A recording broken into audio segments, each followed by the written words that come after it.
Gentlemen, welcome back to another episode of the Pre-Order Bonus Podcast. I'm one of your hosts, Cameron Ward, and I'm joined, as always, by the Pixel Professor, Jacob Price. It's February 5th, 2026. We're back to talk about video games. Jake, I'm starting to believe that Crimson Desert might actually be a real video game. That's a dangerous belief, man. That is extremely dangerous, I would just like to point out. There are a lot of gameplay overview videos coming out in the lead up to release, which is just a couple months away now. Less than that. Less than 2 months away.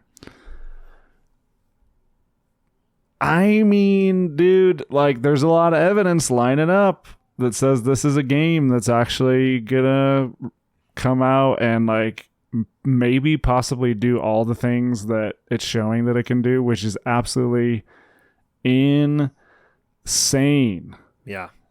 If you don't know what Crimson Desert is, this is from the team that made Black Desert, which is an MMO well known for its, like, very cool combat system. We've talked about it briefly, but dude, I don't know, man. Like, you've got dragons, you've got flying mechs, you've got crazy, like, different combat mechanics. You've got an open world, like, bigger than Red Dead Redemption 2.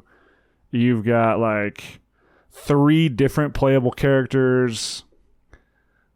Huge story campaign. Tears of the Kingdom style, like, side quest and, like, bonus weird content. Like, dude, it's crazy. I don't even know anymore. It just might make it. So in an earlier episode, we were concerned that it would just be like beautiful, feel good to play, but just kind of empty calorie side quests chained together. Yep. And yeah, I think that fear is starting to dissipate, which this is not great. This is great. That's not great. That's not great for your backlog. No, not at Jake. all. I'm just going to say that's right. Let's qualify this a little bit. This is Jake, a good thing. What's it going to take to get you to play this game? Let's see. It comes out. What pushes you over the edge where you're like, "Yep, I'm buying it." 100%. I get fired from work. Cuz I know in the current moment, like, you're not bought in yet, right? But what would it take to get you to buy? I'm not even bought in yet myself. Like, I'm definitely not pre-ordering. Right. But if this is like an 8.5 out of 10 video game, like, I'm gonna buy it. Man, this is the thing that kills me. It's that it's coming out at the time of the year. So, like, January and February, I'm still, like, I convinced myself that I'm actually not going to get new games and I'm going to play backlog games. So I'm still in that mentality. But it is around March that I'm like, oh, but that game looks pretty good. You know, I should maybe give this game a try. So I think for me, what it's going to take is not all that much, but I don't know. I need to see that this campaign, the main story campaign, can be completed.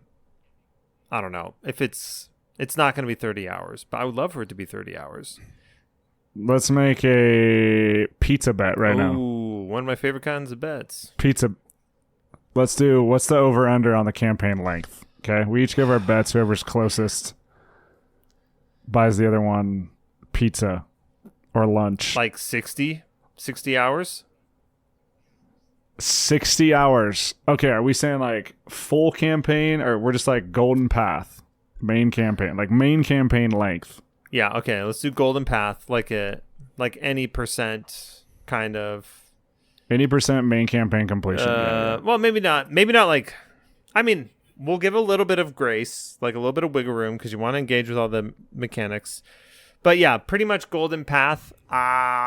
Maybe, I don't know, I'm not going to take too much time off that. 55 hours. Dang, bro. Okay, I'm going to say 34 hours. Ooh. For main path. See, now, if it's 34 hours, that's the thing that will push me over the edge. If it's a shorter campaign than I think it is. Yeah, because I think it's still, like, meaty, but my guess is that they put most of the juice into, like, open world activities. It feels like it's going for that type of vibe. You see what, I do see what you're saying. My reasoning for it being so long is I think that this world is going to be massive and they're going to make you hike it. Yeah, that's yeah, but you have a dragon and you have like a Gundam. I mean, you're not going to get that. This isn't Death Stranding 2. You're not going to get that within the first 5 hours. You think the Gundam is the Gundam like end game content? Is that what I it think is? so. Like the dragon? Yeah, it's like the final like vehicle you get or something. It's yeah. the chase It's gotta mount be. for whatever the MMO raid equivalent is for this game, right? It's got. That's what I think. Yeah, dude, it looks so good and the combat looks so fun that if I think for me though, ultimately it comes out like is the main campaign has to be good enough. Right. If the main campaign is slop, that's going to ruin it for me and I won't be able to play it. It can't be slop. So do you need, for it to be good, to convince you, you need like what? Like a heartfelt, emotionally driven journey? What do you need there for it to really get you? Because this is, a high fantasy experience. Yeah, I just need like a somewhat interesting story with maybe a couple twists and turns. Okay. Yeah. That's, nothing too crazy. Like, but, Yeah. something exciting. That being said, like, so the other point in its favor was that Digital Foundry came out and said it's the most impressive game that they saw at CES. Ooh, so you're not anticipating any performance issues. So it sounds like that they've got, and performance was one of the big questions, Yeah. like how in the world are they going to actually make this thing freaking run? It's like this crazy open world with ridiculous draw distances, but seemingly it runs pretty well. Okay, cautiously optimistic over here. So yeah, anyway, Crimson Desert, ladies and gentlemen.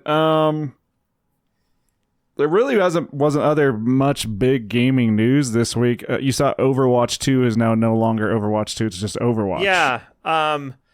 Where do I feel like it's kind of like stop me? Have we heard this story before? I feel like this has happened before where people were like, yeah, it's a sequel, but now it's just kind of like the thing. Yeah. I don't know. Examples are eluding me, but I feel like we've heard this story. When's the last time you played Overwatch, Jake? Oh my gosh. Last time I played Overwatch was before Overwatch 2. So maybe was there some, let's see, Overwatch was, you paid it. It wasn't free to play, correct?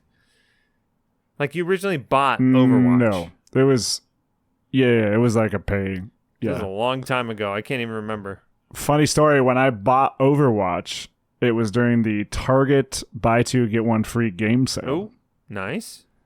And so I bought Overwatch, Apex. I was going to say Apex, the free to play game? Titanfall 2. Titanfall 2. Titanfall 2 and one more game. And one of the games, the case came cracked, and so I contacted Target and I got all the games for way, free. really? Yeah. Dang. Dude, Titanfall 2 for free? What a steal. Titanfall 2 for free, one of the greatest FPS maybe the greatest FPS campaign. Man, ever. imagine if Crimson Desert had a Probably. campaign that good. Game of the year? I mean, Question mark? maybe. No. No, games like this don't win Game of the Year, though, do they? Resident Evil Requiem. Games like That's the that next could one. win Game of the Year. Anyway, yeah, we had Overwatch. No one cares about that. My company, Sony, announced a co-op game, like Horizon Hunter co-op game that's basically Elden Ring, Night Rain in the Horizon universe with cartoony graphics. So that's kind of cool. Wait, really? That was announced today? Yeah, announced today. I wasn't on social media all that much today. Was it just me being out of the loop? Yeah, it's just a big trailer. It's like they went with like a cartoony art direction. Okay. Though. Does it work? Do you think it looks good? Yeah, it looks pretty good. It's like a multiplayer co-op Horizon Beast Battler. Beast? Essentially. Horizon Hunters. What are they? What's that? What's the Monster Hunter genre called? Monster Hunter? I don't know. Just Monster Hunter games. Was it just called Monster Hunter? Games like Monster Hunter. Monster Hunter genre is hunting action RPG. No, it's not. Stupid Gemini. Sorry, I'm berating the AI for giving me bad answers. Oh, this actually looks kind of good, man. How did I miss this? I mean, I wasn't on social media too much today. It was a busy day, but...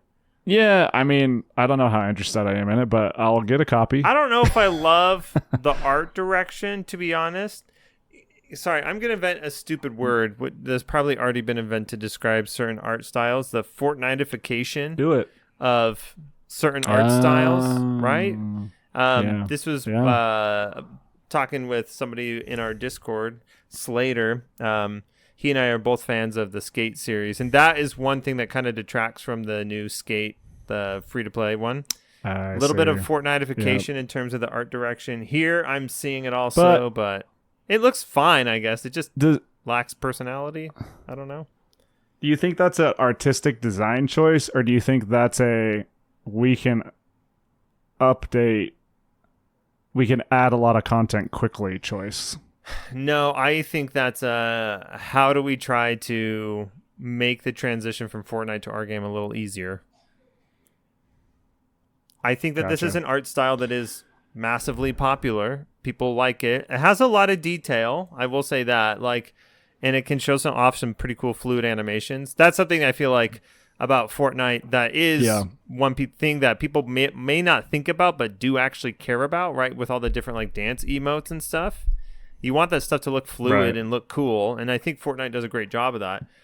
I think that's part of the Fortnitification here is because I'm looking at some footage here, and there is highly expressive animations and dancing going on. So, I think in terms of gameplay though, Elden Ring Night Rain, but it's kind of like Boss Rush, maybe a little bit more. Yeah, I think the concept sounds cool. Yeah, I could see it. I'm more excited to hear more about Ghost of Yote Legends, which apparently has sold incredibly well. Yeah, I did see that today. That it's selling. Let's see, it sold more than Ghost of Tsushima did at this point in the life cycle of the game. Yeah, that's good. It's sold better than Ghost of Tsushima, and apparently is a marquee title for... I should know the financials of my own company, but I don't. So I just know we sell a lot of PlayStations. I know nothing about the inside scoop on anything, honestly. I should know more. I guess that's not entirely true. I know when some things are coming out that I obviously can't say, but and I don't pester Cameron because you don't know anything about Little Devil Inside, so there's nothing I really want to bug you about. So I'm working on some projects that are related to quality assurance, and so that gives you a little bit under the covers of some stuff that's going on. So, Jake, anything from the Nintendo Direct that you liked or saw? I feel like it was kind of a low-key one. I feel like overall it was pretty low-key. I came in super late to it. I caught the tail end, which is kind of just and now here are the Microsoft Xbox games that are coming to Nintendo Switch 2. I think it's cool that Indiana Jones is making its way over there. It looks pretty good. That's a game that Cameron and I both really, really liked. And so... Oh, that's right. All those Xbox games. That one's going. Yeah. Elder Scrolls Oblivion is headed that way as well. We got a release date for The Adventures of Elliot, the Millennium Tales. Yeah, that was one of your most anticipated. Yeah, so that's June 16th. I think that's pretty cool. Let's see here. We did get some other release dates. Now I can't remember if this was specifically from... I want to say these other two were also from the Nintendo Partner Direct. Orbitals, that game that was 80s, 90s anime style, that co-op game. Yes, that looks crazy. It got a release window of summer 2026. So that's very good. And then Planet of Lana 2 got its release date, and it's March 5th, 2026. That's a month from today, man. Dang. That's almost that's like a Naya shadow drop, basically. I mean, I know that they've been talking about it for a while. For some reason, I don't know. Whenever a game is like early this year, I'm like, okay, probably add a quarter or two onto that. But it says early 2026, and that's what it has been for a while, and it really is coming out early 2026. So if I remember correctly, because I was kind of late to it, and I haven't looked at too many recaps, but those are the three things that I thought were pretty interesting. Good news. Gotcha.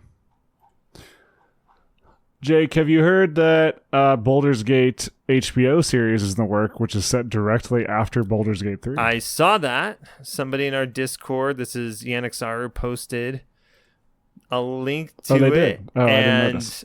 How do you feel about that?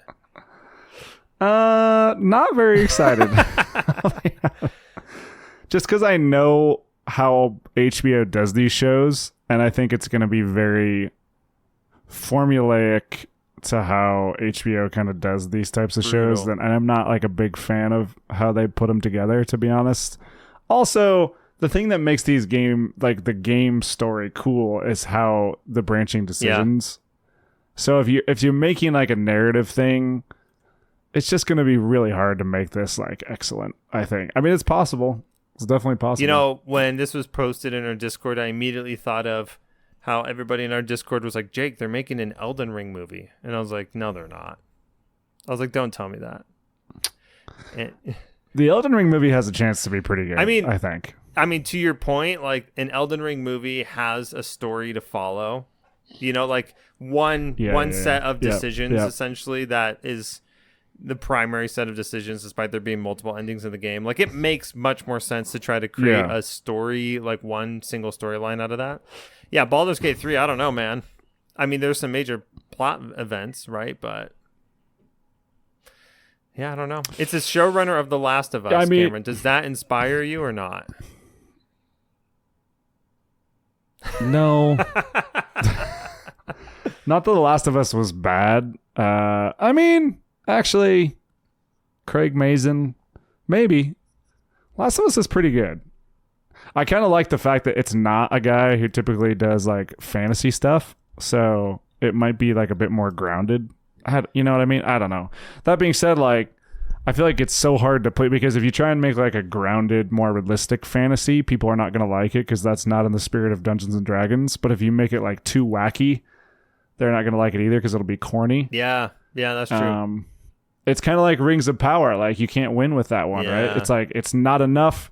It's too much like the original movies. It's not enough like the original movies. It's too corny. It's too grounded. Like, you know, there's no right mix on the tone. Cameron, how sexy do you think the Baldur's Gate HBO series will be? Oh, dude, it'll be stupid. That's part of the reason, like, they overdo it so badly. Like, it's not subtle at all. That being said, like, the game's not very subtle either. True. Yeah. But it is somewhat reserved. Like, they make you earn the like romance scenes, so it's not like in your face all the time. Right. So, like, it's sexy, but they don't. It's not like I would. You know what I mean? Yeah, I'm struggling to find the word it's hard to describe. Also, but I agree with you, right? And so, but they'll probably make it. HBO is all about like that's the ticket you're paying for. Baldur's Gate is like, yeah, it's sexy, but you got to put the work in to get to the good stuff. You got to earn it, right? For a lack of a better term, the figure of speech. Anyway, interesting. You got to earn it. Yeah. It's a good metaphor for real life. Anyways, I'm wrong, right? Okay, but anyway. I mean, you gotta, pick the right dialogue options and mostly pick the right dialogue and make sure you pick the dialogue options like in the sequences, because if you say the wrong thing to somebody else, that can screw you up. This is true. You know? Well, I think that's it for news. Jake, I'm just ready for the next big AAA game, which for me, that's Resident Evil Requiem, man. Like, I'm so ready for it. I'm pretty bored right now, to be honest with you. Not really playing a lot of games. I'm like dabbling in little things aside from the ones that we're playing for the show, but I'm waiting for it, man. I'm ready. I need it. and injected into my veins. Resident Evil Requiem, which I saw on the Direct, is also coming to Switch too. How in the heck is that going to run? I don't know, but they've been prepping for that launch, I think, for quite a while now, right? I want to say that way back in the Nintendo Switch 2 like games lineup reveal, maybe that's when they said that Resident Evil Requiem was coming, or maybe that was actually a Game Awards thing. Now I'm second guessing myself, but I don't know. They'll make it work. I mean, the Switch 2 has impressed me, to be honest, when it comes to performance. I'm ready. Give me Leon in a leather jacket doing a spin kick on a zombie. Dude, he's got the coolest jackets. Just gotta say. Yep. I just lost your audio. I am here. Still talking. Still chatting. Still, I need to make a note of this then. Oh, there we go. You're back. We're back.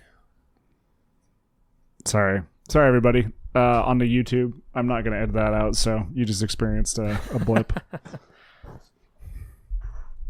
I think I actually might have accidentally hit the mute on my keyboard. So that is user error. It happens. Nothing to be ashamed of. Well, ladies and gentlemen, let's get into the show. The topic of today's show, which is video game just recently released to wild critical, I wouldn't call it wild necessarily, but critical acclaim, Cairn. The climbing game. This is a Strand game. The first post-Kojima Strand game. No, it's not really a Strand game. Jake, how are we going to break this one down? We will be talking about Cairn in 3 categories. The first one will be the narrative. Here we will be talking about the story, how it's told, who's telling it, and kind of major themes of what's going on here. We will not spoil beyond the first 30% or so of the game's story, so just keep that in mind. Next, we'll be talking about the game design, so how you interact with the game, what the mechanics are, what level ups or power ups or whatever it is that you can get as you're chugging your way up the mountain in Cairn. And then finally, impact on the industry. We'll get a little more speculative, and we're going to talk about what do we think this game is doing for the industry? Is this game indicative of anything of the industry at large? So that is how we will be talking about Cairn this evening.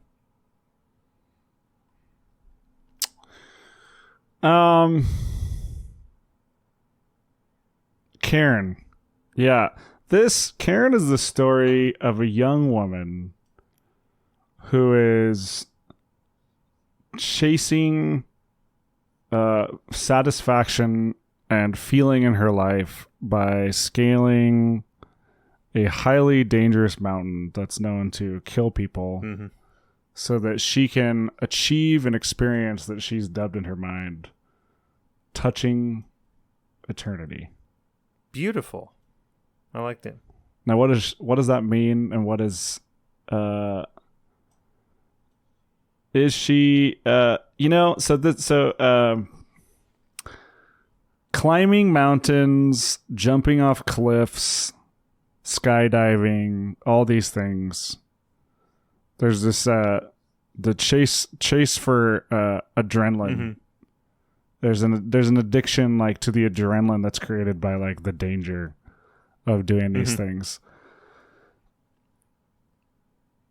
And I think she thinks that she's chasing touching eternity, but she's probably just chasing adrenaline.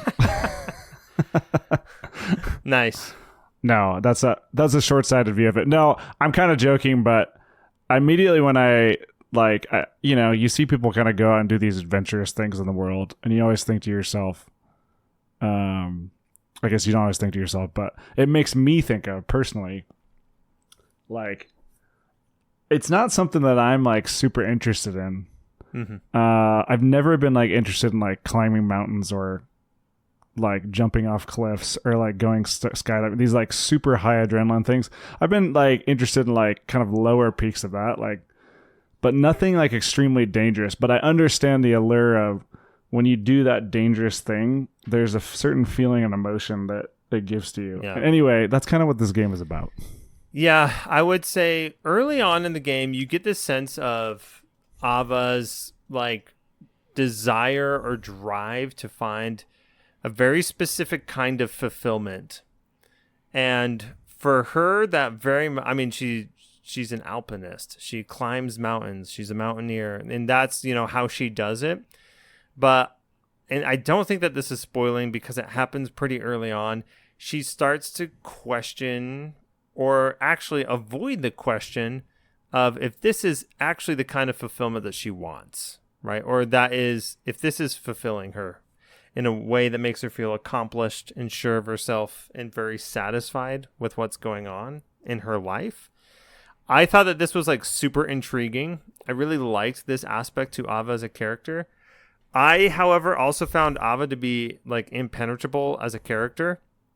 My entire time playing through this game, and this game took me I think it took me 13 hours to complete. I always felt like I was an outsider to what Ava was experiencing. Like almost always, despite being the person controlling Ava. Because I was actually shocked at like the amount of cutscenes were in here. I kind of, for whatever reason, imagined that this game would be like a pretty solitary, quiet climb without much interruption. But the more that you explore the various nooks and crannies of Kami, the mountain, the more I'm just like, dude, we are actually learning quite a lot about Ava and who she is. But she's a difficult person, I think. And not in that she's like rude or mean necessarily, but she is stoic and she's impenetrable. Like, this is not a person that's really easy to crack open. And she likes it that way. And so I found this to be like a super compelling protagonist, even if I didn't like love her or come to like be emotionally attached to her in any way, like you sometimes do in video games. Yeah. You know what I mean?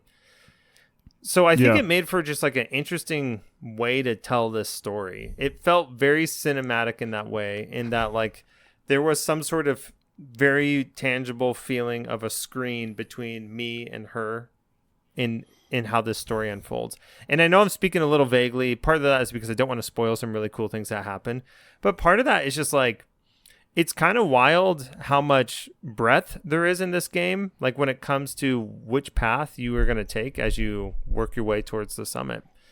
So my path up is not the same as Cameron's. It's not the same as I think most players. There's a lot of variety in there. Yeah. Yeah, it's interesting because when you start out, like, you get the sense that you think that like she's this like adventurer, she's gonna go climb the mountain, and then you start to learn that like there may be some not ulterior motives, but the desire behind it might not be complete. There's like this obsession, right? Yeah. There's this obsession to like accomplish this mission that like becomes clear like as you play through the game. And just for clarity, like I haven't finished the game yet, but Jake, I believe you have. Yeah. But I played a few hours, like enough to get a sense of the story. And yeah, I just, people have different reasons for doing these like incredible feats of like physical strength and prowess. Yeah. And hers is like this desire to like climb this mountain. It's hard to tell like if it's a healthy obsession or not, but I don't think it is. Yeah, honestly, I agree. I think, and that's not me judging anyone who, and I have to like admit to myself that I sometimes, and it's probably a form of like making me feel better about myself. Like when I see somebody who's like an alpine climber or like a extreme sports person who's like doing all this crazy stuff, I'm like, man, that person's crazy, right? Right. Like, they're not in their right mind. Like they're chasing a feeling that they're never gonna, right? So that's like my tendency, but I have to take a step back and realize like that's probably not always the case. But in her case, it might be. I'm not sure. No, yeah. So I'm judging her as I'm playing the game, saying like, why would you do this to yourself? Like this isn't worth it. You're chasing something that doesn't exist at the top of the mountain. Yeah, I think honestly that's a good way of kind of phrasing it. It's like it's really hard to tell, I think, especially early on, like what exactly is her drive, and is she climbing up towards something or is she climbing away from something so she doesn't have to deal with it? It's interesting. Yeah, I think the term obsession, like that word really makes a lot of sense here. It's like Why is she obsessed with this? Why is she doing this? Right. And what benefit is she really getting from this? Is it about fulfillment? Is it about glory seeking? Is it attention seeking? Is it escapism? Like, what exactly is happening with Ava? And I know I'm repeating myself a little bit here, but it might sound like we're being negative. I actually think that this is a positive. I like having a character like this because it's not a character who's like morally gray, which I think is like very in vogue right now for a protagonist. It's somebody who is deeply conflicted and will not express that inner conflict and feels like they have to go it alone. And I think the way that it's expressed in Cairn is done really, really well. And so there is a story here. There is a lot that happens. And again, many cutscenes that really caught me off guard. Many different interactions where Ava has all these opportunities to be expressive and to kind of share what's really on her mind. But yeah, I don't know. She's a tough nut to crack. I think like beyond that, like for me, the only other thing I want to say about the story is less about the story and more about the voice acting. I loved the voice acting. I think it's solid. Super good. My favorite part is probably when you are falling. I don't know, I should have looked this up, but the voice actor who does Ava has these like very visceral, physical screams of frustration and pain, like when you fail. Yeah. Really good. And like, oh man, they do such a fantastic job of like really making you feel that sense of frustration. In part because many times in this game, I was feeling a very strong sense of frustration. Oh my gosh. But yeah, I thought that was super cool. I just think like the audio design, as you're climbing, as you're interacting with different surfaces, and then just like those guttural screams or just her just like cursing at the mountain. I thought they were done super well. They add a lot to tone and atmosphere. Yeah, absolutely. Let's talk about the game design. I think this is a unique game for sure. So we had Gisant last year, 2 years ago. 2 years ago, maybe not 3 years ago, right? I want to say it was 2 years ago. Gisant's a big climbing game, but this is not like Gisant. This is like climbing simulator. Yeah. More than like climbing game with a story. It's very, very much like hardcore. You got to find your line. You need to pick the right line. You're moving limb by limb, and there's like a stamina system that doesn't show up on the screen. It's all based off like controller feel, visual cues, sound cues. So you have to kind of manage. And you really also, the game doesn't give you a super strong indication of like what makes for like a good place on the line. You really have to kind of use your own intuition, which is kind of interesting. And then like you're climbing, right? And there's other elements. There's like some light sort of RPG elements and item gathering and kind of resource gathering things, but that's really kind of the main gist of it. So people have called it like Dark Souls, a climbing game. Yeah. It is very hard. It is very hard, and it's very satisfying. Like when you actually find a line, and you start to make like find your way up.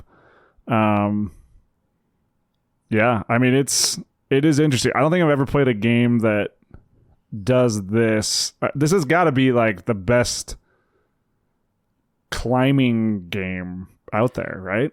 Yeah. Like I don't think anything else has been done in this regard. Yeah, it's interesting because when I first saw this game and right before I started playing this game, I was kind of like, oh, it's just going to be like Gisant, just a little more realistic.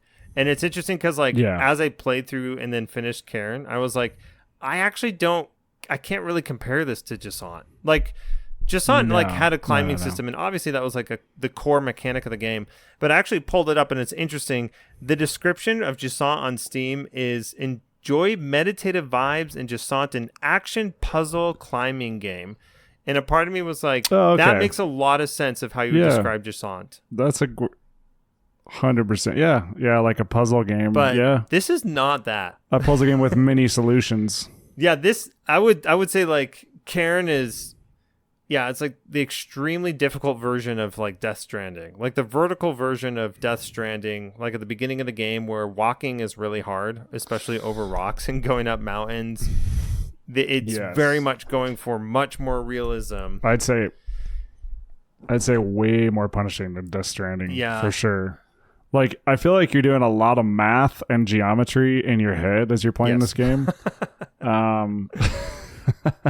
You're trying to like read lines and also like manage stamina without the screen showing you how much stamina you have. Yeah. The game is like telling it to you, but it doesn't give it to you on a meter, which I think that's like a really restrained game design decision, because I feel like you could have easily given a stamina meter, but I think it changes something about the nature of the game when they don't put that stamina meter on the screen. It's interesting. I can't quite put my finger on like exactly what it is, but it does something interesting. Yeah, I think it absolutely messes with your psychology, the way that you want to understand and then interact with the game. Because obviously, it's at the end of the day, it's a video game, right? And there's some stuff in there that's not realistic. But I think by forcing you to utilize all of your senses, maybe not all of them, but like the majority of your senses, rather than just checking every so often the corner of the screen for a stamina meter, like the game just forces you to refocus like what's happening on screen. And I agree with you, like even though like we could call this a puzzle game because you're finding that line upward, the way that the mechanics are gamified does not feel like a puzzle. It feels much closer to the real thing than that, despite it being a simulation, right? So like I spent so much time shifting the camera angle and eventually in every direction, not just upward, to see like where's the next hold, where are the next 3 holds. Yeah. If I do this, if I cross over my hands this way and then swing my leg up this way, will that be a steady hold so I can continue upward and forward, right? Like, I think this is kind of the magic of the design of Cairn, is that it does not feel gamified.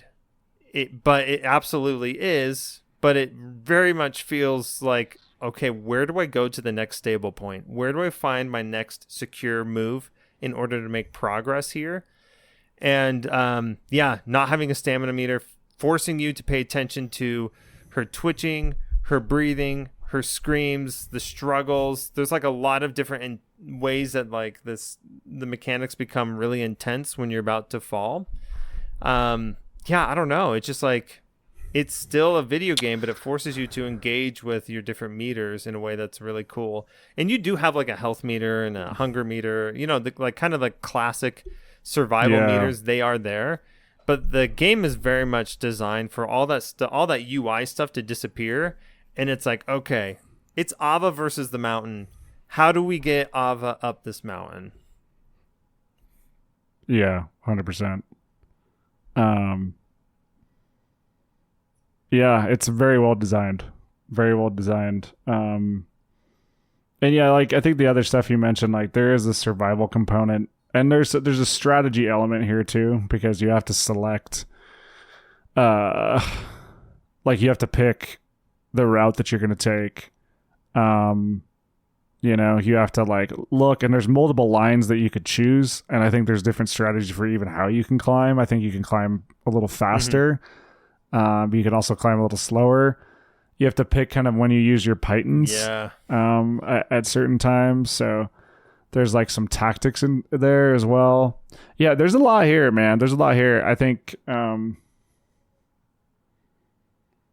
don't know. I'm kind of searching for some critiques, and I'm struggling to find any. I've got a handful. This game is freaking brutal.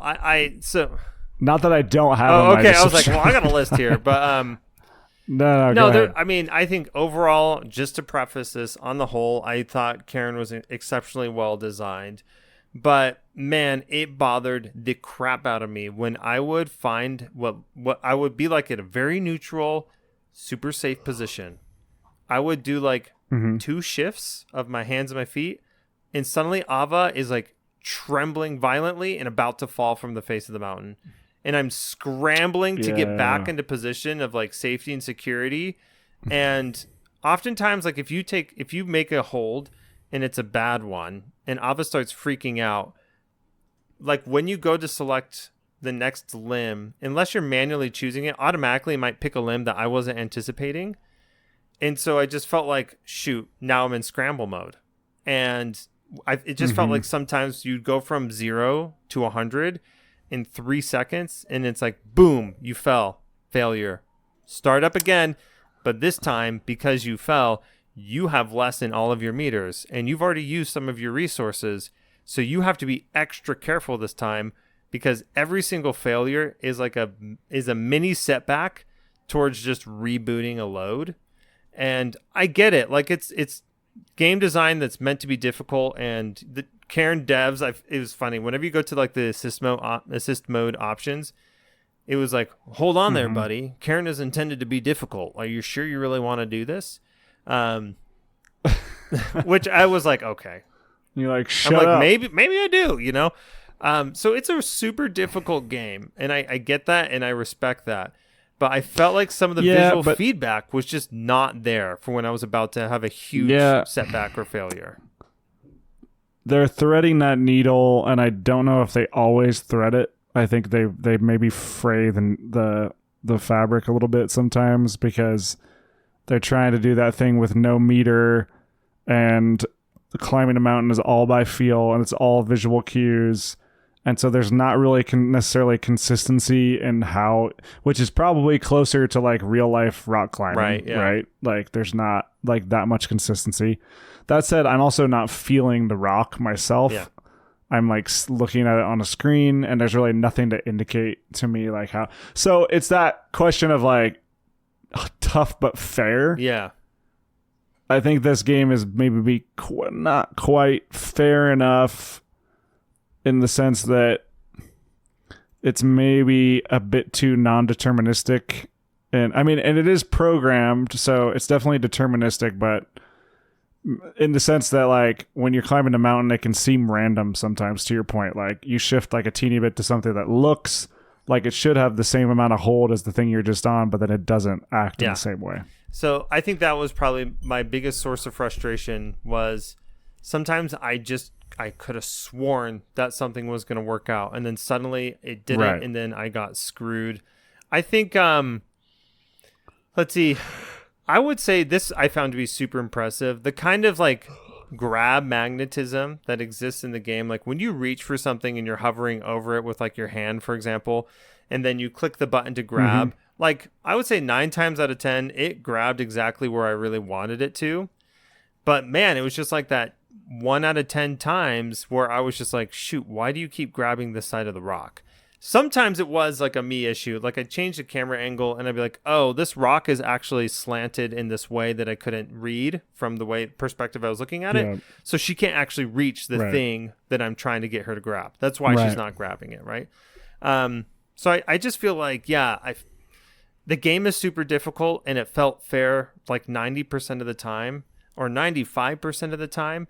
But because the game is so brutal, when I couldn't understand why I was about to fail and then I would fail, it felt frustrating because I didn't get feedback.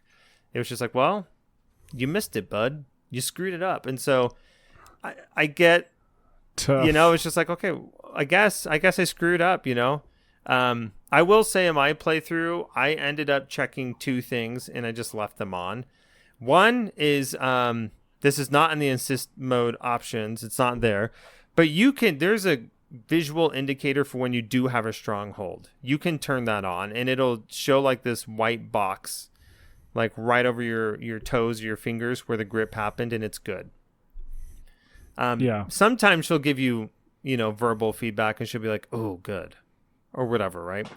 And then the other one I ended up turning on was rewind time, because man, I don't know. Like you would get this menacing timer on the bottom right of the screen. That's like, it's been 23 minutes since your last save. And I'm like, okay.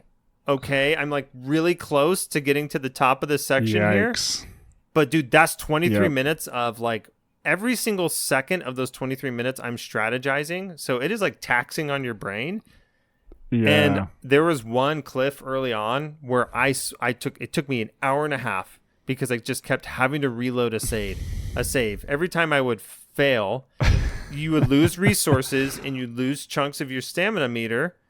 And I'm like, okay, every time I make this new attempt from the save from this last pin that I screwed into the wall, I'm doing it at a disadvantage from my previous attempt, like a notable disadvantage. And so I ended up just doing that wall a billion times over. And so eventually I was like, dude, I'm just turning on rewind time. And just to explain what that is for listeners, basically you'll get like a 4-second grace window where you can rewind and choose which like position you were in those last 4 or 5 seconds that you want to return to. And the meters indicated like on a green to red scale, which measured like how good your grip was in a certain moment. So I ended up turning that on and keeping that on after that cliff that was driving me up a wall. Literally, it was driving me insane. I think I've realized in my old age, nearing 40, that I just need to play games on easier modes if they're available, to be honest.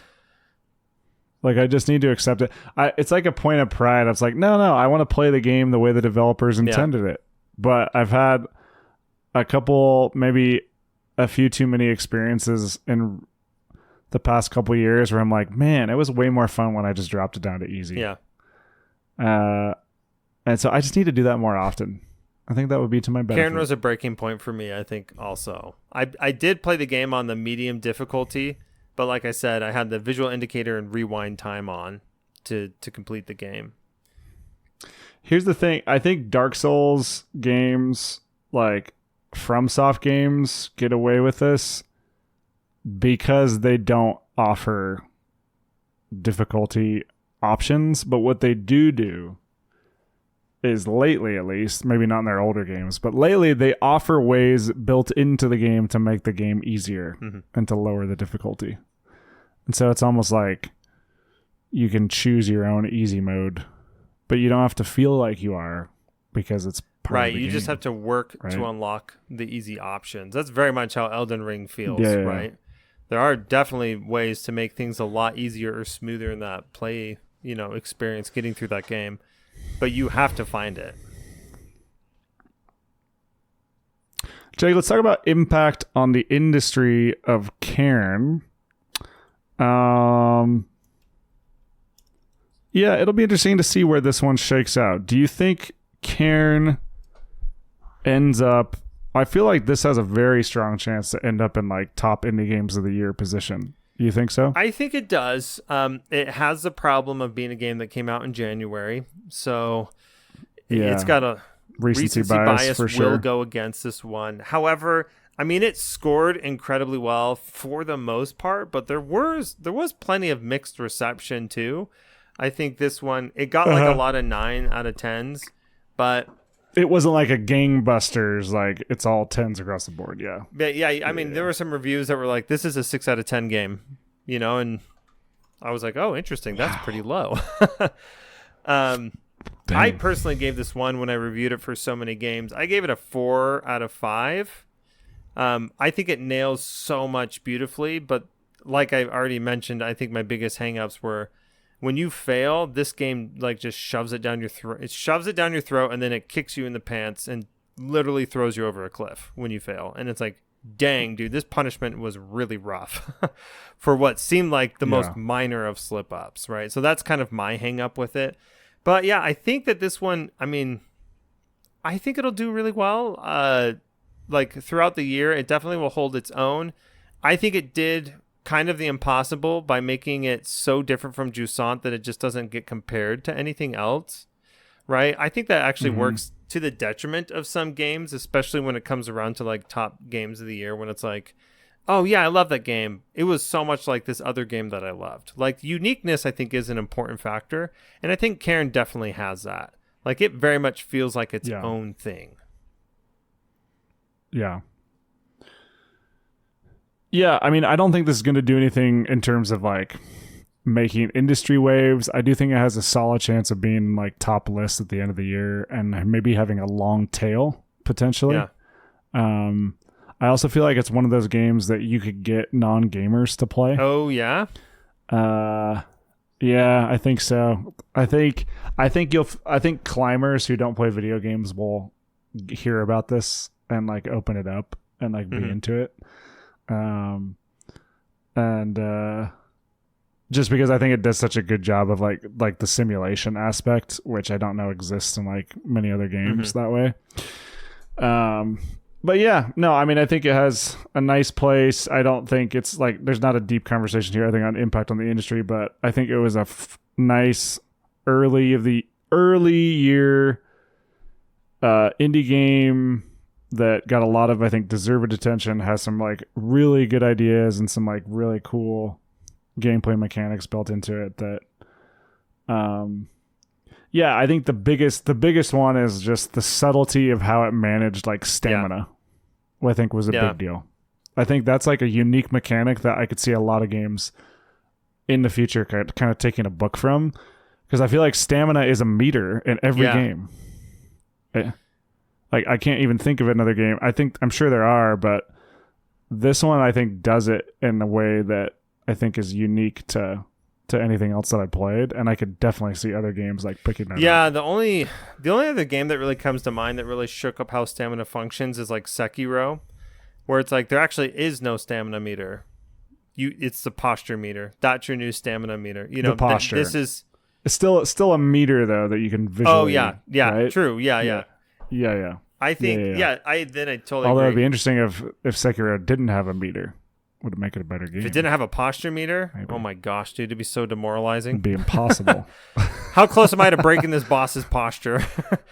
Well, you don't know. You know what's funny is like Sekiro is one of my favorite games of all time, and arguably,